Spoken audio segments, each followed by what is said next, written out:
Hello, sweethearts. Huge hug hello. Cyber hug, as they're calling it. We're going to go on another walk through the bushveld this morning. So, on with the bush boots. We don't want to step on any hibernating snakes and wake them up. And on with the bush hat. I hope you've put your sunblock on this morning. If you're going on our bushveld hike. What else? We definitely need our power water. So I'm going to put my power water in my bushveld backpack and we're off. But what do I need if I'm going on a safari? I need my binoculars. So I've got my binoculars. You can actually make at home if you want to go on your safari or bush, whatever you're calling it, walking through the bushveld. You can get 2 toilet rolls. We've done this with some of you have done this. Put glue on each side, glue them together, ta-da! Paint them, put a piece of string so you can hang them round your neck if you like. And there's your binoculars. But we're off. Get your binoculars. You can pretend in the meantime. And we're going on a bushveld. Oh my goodness, I'm singing We're Not Scared. 1, 2, 3. Walking through the bushveld. What can you see?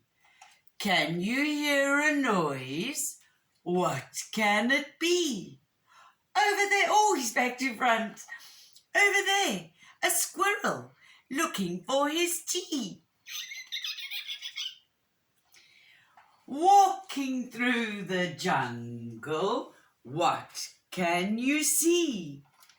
Can you hear a noise? What can it be?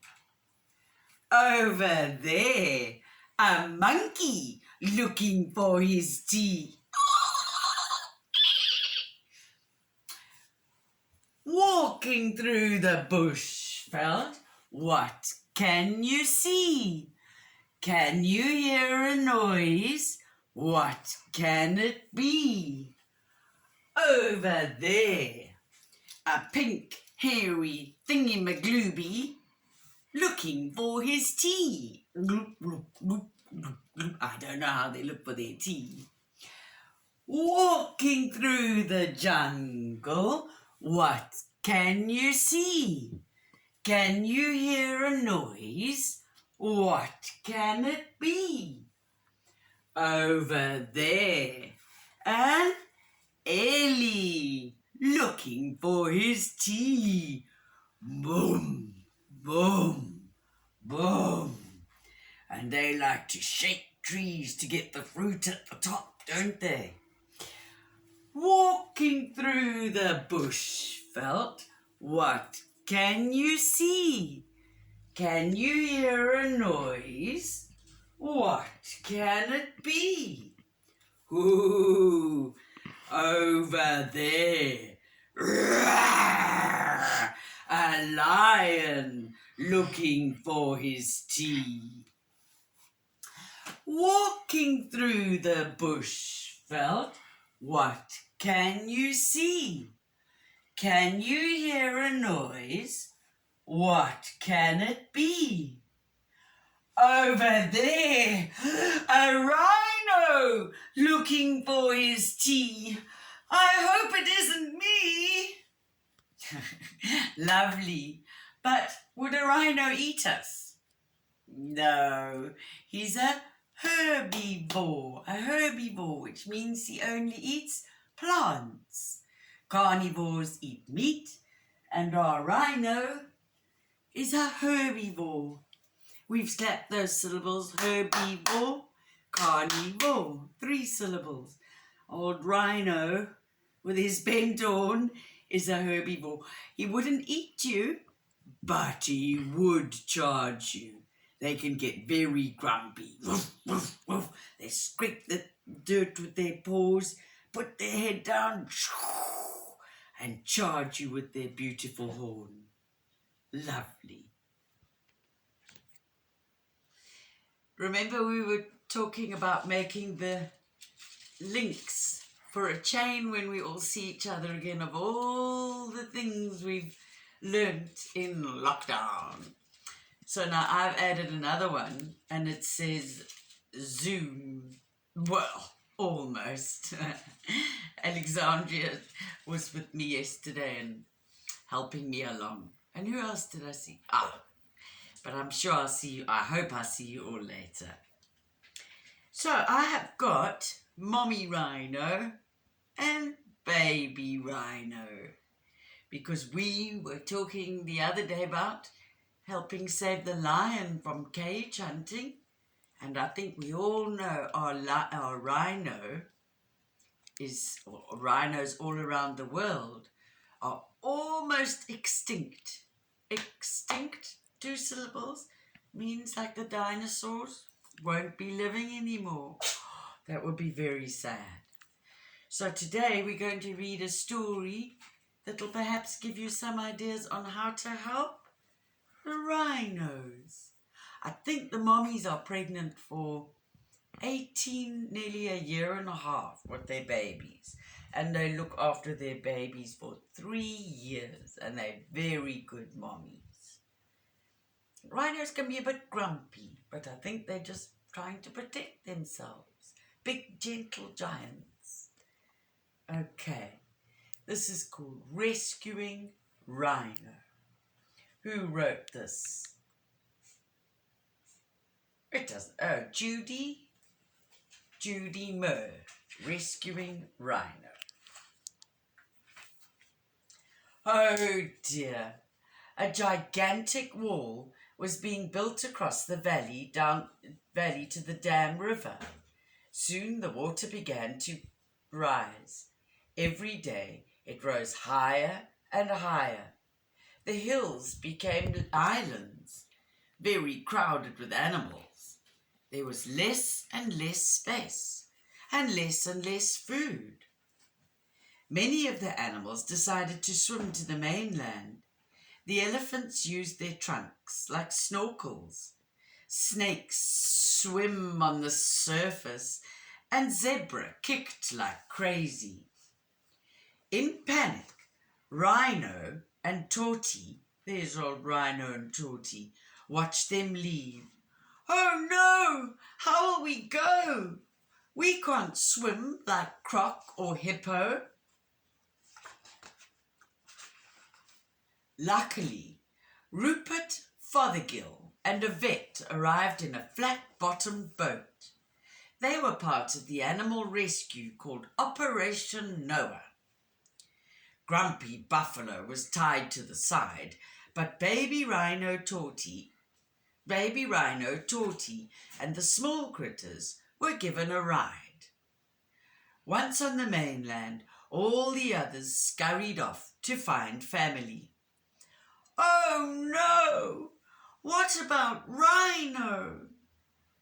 He was alone. His mummy had drowned. Oh, this is so sad, said Rupert.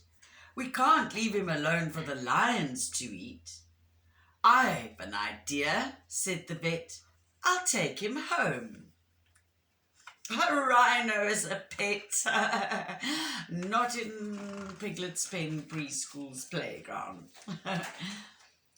Meanwhile, back at the vet's home, his children were in for a big surprise. They and their friends were playing in the wild garden down by the stream. Every child's dream. Oh, and adults, if I'm an adult. And dinosaurs.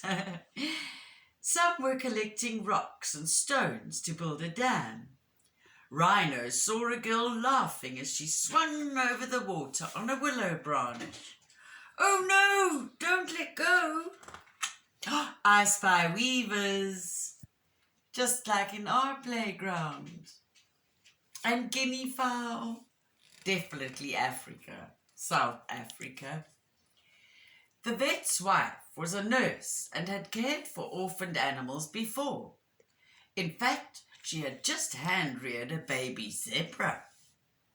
She made the nervous little rhino a lovely dry bed of straw in the corner of the garage and put a warm light above him to keep him cosy. The children fed him a little milk, then patted him as they said good night and looked at him, and he looked at them as if to say, "Oh, please don't go." After a few days, the little rhino felt braver and ventured out into the garden. All the animals came to say hello. There were Moosli and Milo the cows, Ziggy the zebra, that's like our Ziggy cat, Basil the sheep, and Rusty the dog. "What are you and what's your name?" they asked. "The children call me Roo Pet, or something like that," he said, as the children and their friends clustered round him. Just then, Morty the warthog ran up to see what all the fuss was about. He snorted, "You're not a pet." "Oh no, you're a rhino, the wild rhino." That made Rhino feel even braver, and he gave everyone a big smile. Rhino was always hungry. He was still a baby and would have been sucking milk from his mummy, so the vet's wife fed him several big bottles of special milk formula, at least 4 times a day. As he got older, he learned to suck the milk from a bucket through a rubber tube, just like drinking with a straw. Clever Rhino soon realized where his milk was kept and would butt the fridge door to tell everyone when he was hungry. "Oh no, not the new fridge!" No one could imagine the problem this could cause later. Oh, sorry guys, got butterfingers. Rhino's favourite game was practicing being a wild rhino. He rushed around the garden and through the house after Rusty the dog and Warty the warthog in hot pursuit. As he got bigger, Rhino would let their children and their friends climb on his back and try to ride him. "Giddy up! Hold tight!" The best fun ever was galloping round the garden, trying to hold on for dear life. Oh, don't fall off. Even Rhino seemed to be laughing. After such fun under the hot African sun, Rhino loved to take a cool bath. A glorious, squishy mud bath. When they were tired from all the playing, Rhino, Warty and Rusty the dog would often be seen snoozing together in the shady garden. They also liked the children's comfy beds. Oh no, there's even mud on the pillows. On cold winter evenings, Rhino, Warty and Rusty loved to join the children in front of the fire to keep warm. Rhino was happiest when they leant against his big body while doing their homework. But, oh no, something was happening to Rhino. He was growing and growing and growing. And he was always hungry, and the more he ate, the more he grew. One day, Milo and Mossy pushed their way through the hedge into the neighbour's garden, and Rhino joined them. They were happily munching her flowers when she spotted them. "Go home! Go home!" she shouted. "Shoo, shoo!" Rhino looked up in surprise. Oh no, must we go? Oh my gosh! Rhino was now so big he took up all the space in the kitchen. He had an enormous appetite and would still butt the fridge and to remind everyone when he was hungry. One day his long horn went right through the door. Oh no! Out you go, Rhino! Oh, Rhino, you're growing too big, thought the vet's wife. Soon you won't be able to fit through the door. He still liked to sleep on the children's beds. But oh no, something had to go. One by one, all the beds broke under his weight, and the children ended up sleeping on mattresses on the floor. Rhino was so happy with his adopted family. He had no idea of the damage he was doing. "I've something to tell you," said Dad the vet one day. "It's time for Rhino to go back to the bushveld to live in the wild. I have made plans to take him to Maputos National Park where they have built a special enclosure for him." "Oh no, he can't go," cried the children. But deep inside, they knew that going back to the bushveld was the right thing for Rhino. "Wild animals belong in the wild," said their mum with tears in her eyes. "It's where they feel most at home." The children and the friends were sad to say goodbye, but they were also excited for their special friend. For a few days, the vet stayed with Rhino in an enclosure while he explored his new home. He was excited when he remembered all the sights, sounds and smells of the wild. The rangers introduced him to Sally, who was a slightly older rhino. She taught him how to survive in the wild before long, and they became best friends. Free, happy and safe, they roamed the African bush together. Rhino was so happy in his new home. Yes, oh yes, a very happy wild rhinoceros. The end. I've just got this a beautiful book with all sorts of art activities you can do and ideas.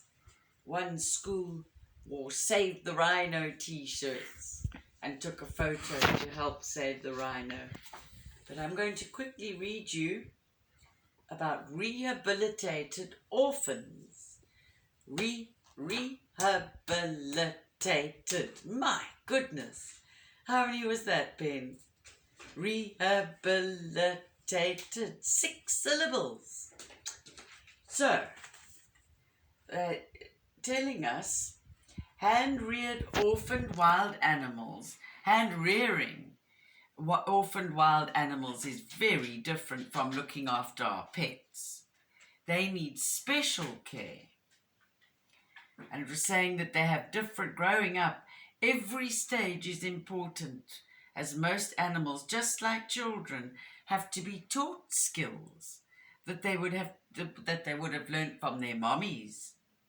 Some animals, like birds, grow up very quickly and need less care, but other ones, like the orangutans, the rhinos, take 6, or not the rhinos, but the orangutans take 6 or 7 years to rear. And in the beginning, when they're really tiny, I wonder if you can see, they're with a carer all the time, day and night, because they need a mother's love. And the youngsters, they will need the love of the carers, but they're encouraged to play and explore in the wild surroundings. And when they turn into teenagers, they become more and more independent, which is what I try and help you be, because it's such a good feeling, which means doing things by yourself, independent. And they're taught then what food to look for and what dangers to avoid and how to survive in the wild. And then it's time, like they said, for the vet to help them, set them free. And maybe we can have a look at that another day. I hope to see you on Zoomity Zoom. I love you from here to the moon. And another cyber hug. See you tomorrow or later.